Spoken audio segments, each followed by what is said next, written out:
Never seen a white dude cosplay being a white dude. Come on, man. Come on, man. And full disclosure, before we continue, a chest infection has got me doing Darth Vader impressions, so please bear with me.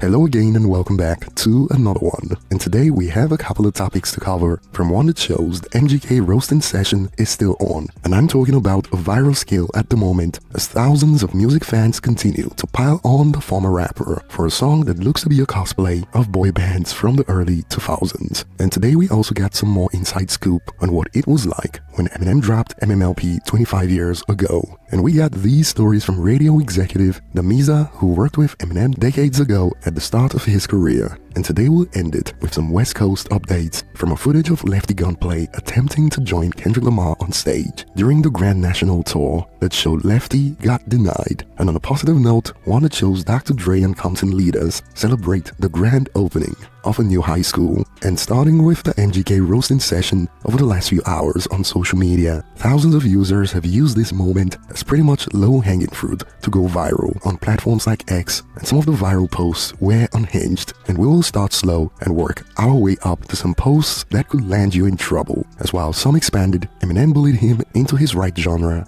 bullying works, and things escalated even more. Life comes at you pretty fast. 1 minute you're having rap battles with Eminem and banging Megan Fox, the next minute you are. And it is like a competition at the moment on who can drop the most unhinged roasts so far. And this one, for instance, has amassed over 5 million views and counting. However, this one got me rolling for real. How do you beat Eminem in a rap battle, then come out with this trash? And this got me rolling because it reminded me of a bar from Berserk when Eminem rapped, "Question is, are you bozos smart enough to feel stupid?" Because the answer the user was looking for is right there in the tweet. Because if MGK actually won against the most mentioned top 5 rapper of all time, he wouldn't be in another genre right now. I mean, look how Kendrick Lamar has been moving since the battle with Drake, and we got to find out some more about where this was coming from. They treat M like Jesus, when in all actuality, anybody in battle rap can beat him, and he lost to Latto in 8 Mile, clearly coming from someone who's been salty about his career achievements and status in hip-hop, so it all makes sense why they couldn't see that the answers they were looking for was right there in their own tweet. I mean, the loss lingered for so long that he dropped back-to-back flops, blamed Eminem for it, and had to seek greener pastures in other genres of music. And things got weird as we got Azealia Banks, a seasoned M hater, join the conversation, as when the user expanded with, "Eminem has zero fire memorable bars, and his fans can't give me none," she reacted to this in all caps, "Thank you, thank you, thank you." And this was hilarious and ironic, because this was perhaps the most reposted hip-hop lyric card of 2024 by fans that fits in perfectly with the conversation they are having right now. And moving on to the next point, to celebrate MMLP at 25, we got to hear a story from radio exec Damiza, who worked with M in the early years of his career, the same Damiza who worked with a team at the start of Jay-Z's career to break his singles, and he dropped another classic story hours ago. 25 years of the Marshall Mathers LP, and I'm kind of laughing because I was trying to remember where I was when I heard the album for the first time. And, you know, I was at a Backstreet Boys party in the Hollywood Hills for the Grammys, I think it was, something like that. And I was getting ready to leave, and I started to walk out, and I run into M. And M's like, "Dude, you got to come hear the album." And I was like, "When?" And he said, "Tomorrow." So I showed up, and he said, "I don't have the single yet." He looked really frustrated. Never seen him like that. He was just, "I don't have the single. I don't have it yet. I don't have it. It's not behind my name is." And I was just like, "Dude, Stan is incredible. Kill You is great. Give me those 2 records. I'll tee off with those." And he's like, "Nah, we don't got it yet. We don't got it yet." So fast forward a couple of days, I'm in the office, and I get a call from Dre, and he's like, "Come to Record One. We've got it." And I said, "We got what?" He said, "The single, The Real Slim Shady." And I said, "Okay." So I headed on down to the studio. The next thing you know, they're playing The Real Slim Shady. Now, what was funny about it is I said, "I want a cassette of this. I'm leaving with this." And I was very determined about it. And Dre was like, "You can't play it. You can't do this." And M's being sly in the background. He was playing on the drum machine. Well, M was playing a bunch of drum sounds on my cassette So I get in the car, I start driving, and I hear this. I'm like, no. Turned around, hit the buzzer, and got me another cassette. It was on the radio the next day. And of course, users were quick to point out an interesting detail in the story. Dope, wait, OG, you saw M at a Backstreet Boy Grammy party. Oh, the irony, laughing emojis. And he addressed these comments. A little background on that Backstreet Boy party with Eminem, Dre, and Kid Rock. You know, some people were asking about the Grammys party with the Backstreet Boys and Eminem. Surprised that M was there. Well, it wasn't just M. It was Dr. Dre and Kid Rock. And it was so crazy. It was a Grammy party. So it was like a Backstreet Boys party, but everybody was there. I mean, so many celebrities. I think Leonardo DiCaprio was walking around. I mean, it was huge. But what was so dope about it is M, Dre, and Kid Rock took over the DJ booth. Like, don't get any ideas from Memorial Day, by the way. This is crazy. But there was no microphone. So what they did was they took the headphones and plugged them into the back of the mixer, and they all started like freestyling and rapping, and Dre was the DJ.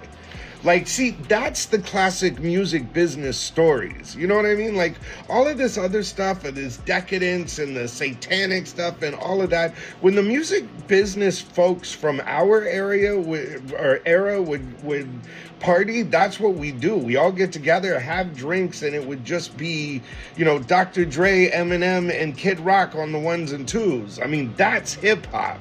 That's the vibe. You know what I mean? Like, it wasn't all this crazy, freaky stuff that they be talking about today.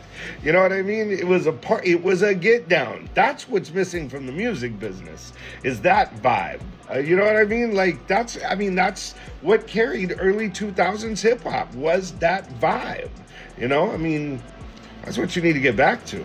And it is always great to hear these classic stories, although sometimes they could end up stirring up drama, like when Damiza landed in hot water for the story about how they were struggling with Jay-Z at the beginning when it came to hit songs, until they came up with the idea to pair him and Mariah Carey that turned out to be a hit. Of course, it sparked uproar even though it was a true story, so there's that. And moving on to the next point, footage recently hit the web that showed Lefty Gunplay, who was featured on TV Off, attempt to join Kendrick Lamar on stage that was unsuccessful. They won't let Lefty on the stage! They won't let Lefty on the stage! Hey! Get crazy, scary, spooky, hilarious, crazy, scary, spooky, hilarious, crazy, scary, spooky, hilarious, hey! We got Lefty!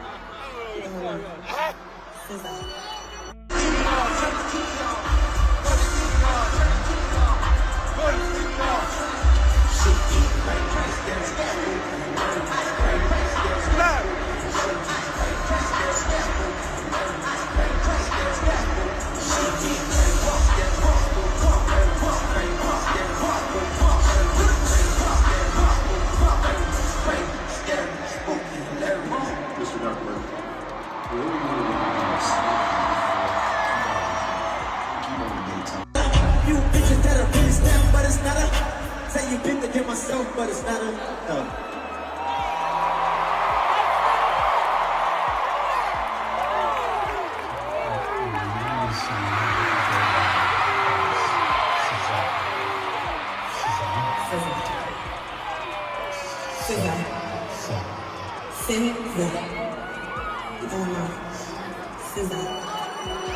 And like we've come to expect these days, fans on the other side of the fence are weaponizing this to drag the rapper. I'm not gonna say who, but the other guy would have let him on stage and let him perform a song. But hey, and we even spotted Vlad under with Kendrick should have let him perform his part on stage, especially in LA. But this is also true, there's a whole show planned. You can't just stroll up on stage from the pit mid-song, laughing my bum off. This should have been planned out beforehand if you wanted to be up there. But what are your thoughts? And heading to the big news involving Dr. Dre, it goes. Dr. Dre Compton leaders celebrate grand opening of new high school and performing arts center. His newest high school had some star power. The legendary rapper and producer Dr. Dre spoke at a ribbon-cutting ceremony. Eyewitness News reporter Leo Stallworth was there with a look at the new high-tech, state-of-the-art campus. Compton has a brand new state-of-the-art high school. The price tag, $225 million. It spans more than 223 100,000 square feet, 31 acres. Today, the ribbon cutting for the new state-of-the-art campus. The campus includes a Dr. Dre Young Performing Arts Center. Dr. Dre putting $10 million into the center. Of course, Dr. Dre taking the stage like only he can. Today, the new Compton High School and Performing Arts Center is a world-class educational facility that is poised to become the center for innovation and creativity, bringing this thing that we dreamed about to a reality for all the students in this city. Compton breaking ground on the new high school 3 years ago. It absolutely takes my breath away. It shows the love and the care that the architects and the great city of Compton provided. The entire school is wired to be high-tech. All the classrooms have connectivity to internet, so they can do like online learning through all the spaces. There is a lot of like interconnectivity from the Performing Arts Center. This is genuinely big time. Most kids go to college not knowing the stuff that we're doing now. I cannot wait to see the new things that we'll be able to do. We will have new opportunities, and I just can't wait. Compton officials proudly saying given the graduation rate at Compton High School stands at a very impressive 95% and climbing. A new school simply complements the academic success of the students. The new school opens in August of this year. Leo Starworth, ABC 7 Eyewitness News. So as you heard, Dre donated $10 million for the Performing Arts Center. And now's a great time to revisit a classic clip of the other doctor who's been building the school. A clip that showed him crash out when he was asked about what he's been doing with the donations for building the school that's been on for over a decade. Transparency you talk about? We raised the money, the little bit left is going to repairs. What transparency you talk about? You think I'm gonna put the school bank account on YouTube? Well, of course not. Of course not. On Twitter? You think I'm gonna put the school bank account on Instagram? You watch your damn mind. I think they maybe want more of a timeline of when it might open or something like that. Catering to the haters. Don't cater No, to the no, haters. no. It's not catering to the Don't haters. look at the We have to. class we have. Here's what we got. Here's what we got to do, Catering though, to the brother. hate, bro. No. It's not about catering to the hate. I'm gonna tell catering you to what the I'm hate, doing. bro. I'm gonna tell you what I'm doing. We have to make sure we have to vet all of our people, bro. I got love for you, vet bro. Everybody, then vet them other Negroes in the conscious community who ain't building shit. Vet Oh, them. we gonna get My to them track all, record bro. solid, bro. Wait. We gonna get to them all. Who else is building? Shamar, don't discriminate. Listen. Somebody built an institution from the grass. But on a serious note, props to Dr. Dre for helping to fund this mega project in Compton, and I'll be looking forward to your thoughts in the comment section. Thanks for watching, and see you on the next one.